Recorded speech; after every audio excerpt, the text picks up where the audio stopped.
would have felt weird to me. Yeah, profiting off someone's like passing away, and obviously, I didn't buy his cars expecting him to pass away. Yeah, because I bought him in like December, and he passed away in the beginning of January, I think.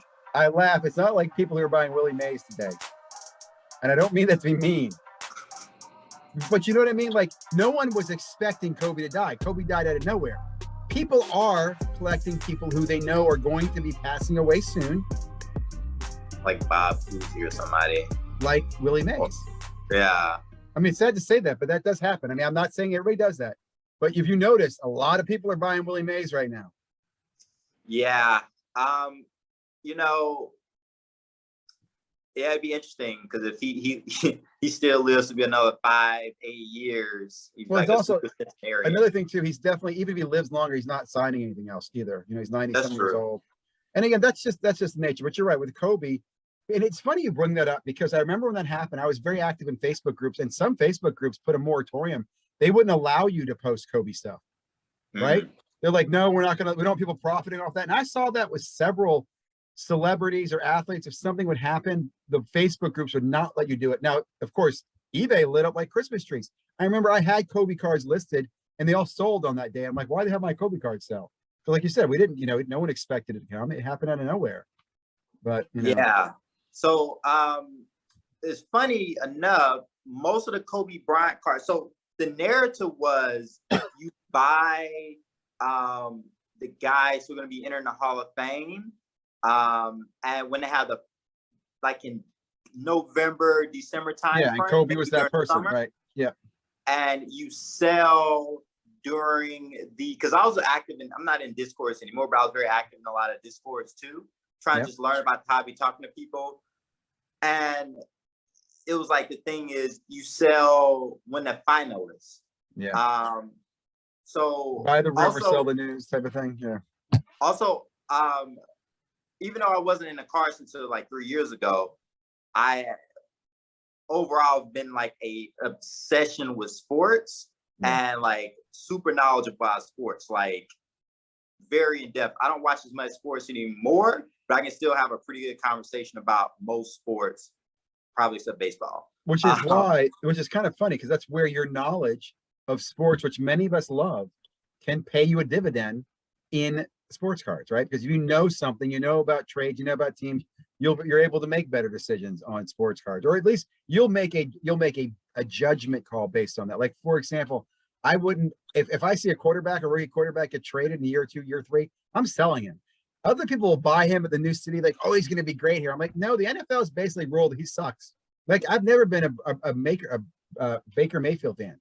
I'm like, he's not going to do well. Like I point out, he was a walk-on. He accidentally got drafted first. Like everybody was shocked that he got drafted first, but people poured money in his cars like there's no tomorrow. So, it's just one of those things. Also, Oklahoma quarterbacks don't have a great track record. No, either do Ohio State quarterbacks. That's I don't think Fields will do well. I think Fields is doomed as well. Everybody's like, oh, Fields is different. I think he's doomed. Unless and the Bears have a bad offense. So that's what I'm saying. Who's he throwing to? Who is he going to be? Like, I could go on and on. Like, I will tell you this. I am predicting blood in the football market this year because too many people have run to it like it's the place to be in. Because, oh, football is better. It's not like all the other sports. When I got in the hobby, everybody would tell you the worst sport to invest in is football. And it's simply because the players have the shortest career. So even if a player comes out, like, for example, if Patrick Mahomes tomorrow decides he's never playing football again, if he does a luck, his cards will be worth shit in the future, guys. He has one Super Bowl and one MVP. He's nobody special. And that can happen in the NFL. And people don't take again, I understand it, but you need to think about some of the investments people are going to make. There are 6 quarterbacks from rookies last year. At least 3 of them this year are going to be worth pennies next year. We don't know who they are. I think one of them is Fields. But my point is, you're going to see that this year. It's going to be interesting. Like, I wish, in some bad way, I kind of wish I could short players. That'd be very nice. But that's not who I am about. So don't take that the wrong way who's watching this. Let me ask you a quick question on Gary Vee. It's funny. He's definitely had influence. And you are not the only one I've talked to of content creators who will say, hey, look, Gary Vee was the one who at least kicked me in the head and say, get out there and get your hustle on, right? Find something you love with sports cards, whatever it is.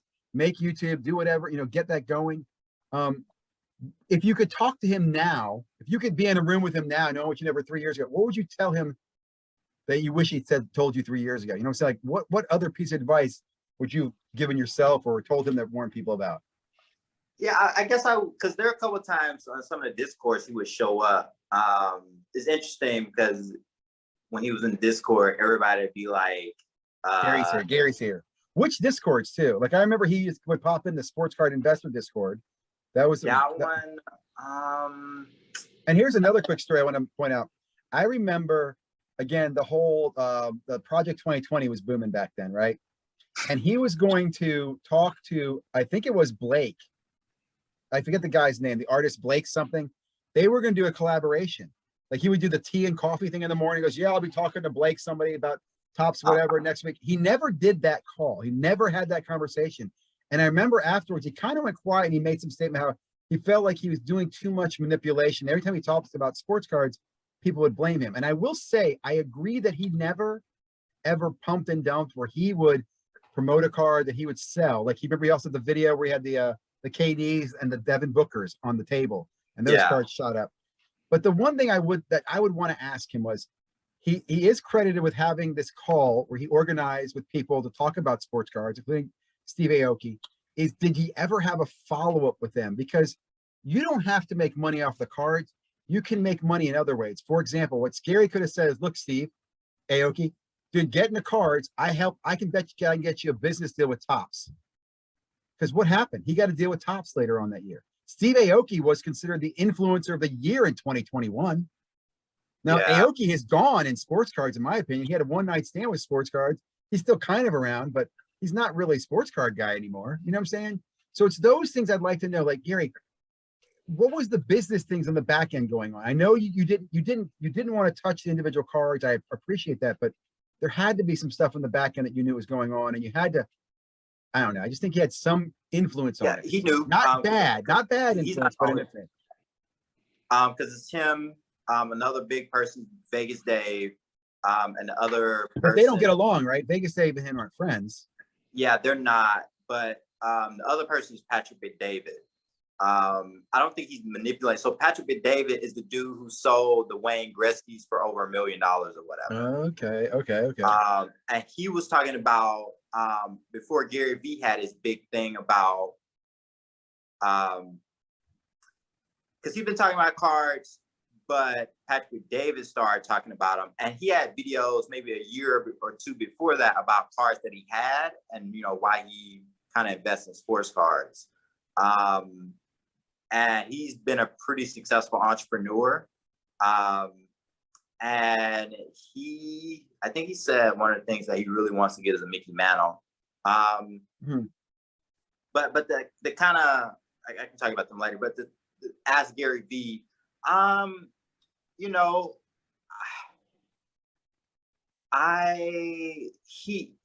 He posts so much. Like I kind of just stalked everything he talked about. Like Facebook, Twitter, because it's Facebook he was talking about in 2018 and 19 that people should be buying sports cards. And he was talking about there are a bunch of kids and people in China, entrepreneurs in China, buying sports cards. And when I was buying a bunch of sports cards, there are a lot of people I was buying from China. They're a big market. They're absolutely a big market. In my Facebook groups, I was in a Facebook group that had a large, it was an Asian, I think it was like Australian APAC presence, where they were breakers and dealers in there. And with our Facebook group, they would buy and sell and use mediaries to keep the cards, right? So they might buy the card, keep it in the United States, you ship my cards. And then when they had enough inventory, they would send these big packages to Singapore, Hong Kong. I mean, it's deep there, man. It is deep. Sydney is another area. Money's big there. In fact, I want to point out something. And didn't the NBA have that falling out with China right before COVID? Remember they got kicked out of China? That's also, some of the Chinese markets doesn't have their money right now with the supply chain thing. That's another dragging factor in the sports card market, like because basketball has lagged so much. Yeah. So the thing with I wonder how much manufacturing is done in China, and that's probably a lot. I don't think they manufacture at all because of so much fraud. We're going to take a break here in a minute. We're going to stop this video and we're going to do part 2, guys, for the audience. We're going to come back and talk more about this. We're going to talk about the Chinese, Asian market. In fact, one thing I'll mention, the whole choice product.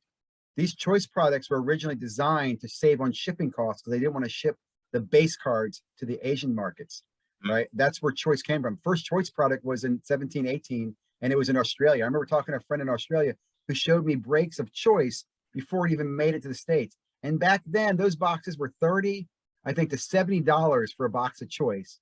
When it hit the United States, I think it was 150, and now God knows how much they are. But anyway, we're going to come back here, guys, in part 2. So sit back. Thank you very much. If you haven't already, please subscribe. Check out Infinite Investment Game as well. We'll be back for part 2 in just a moment, guys.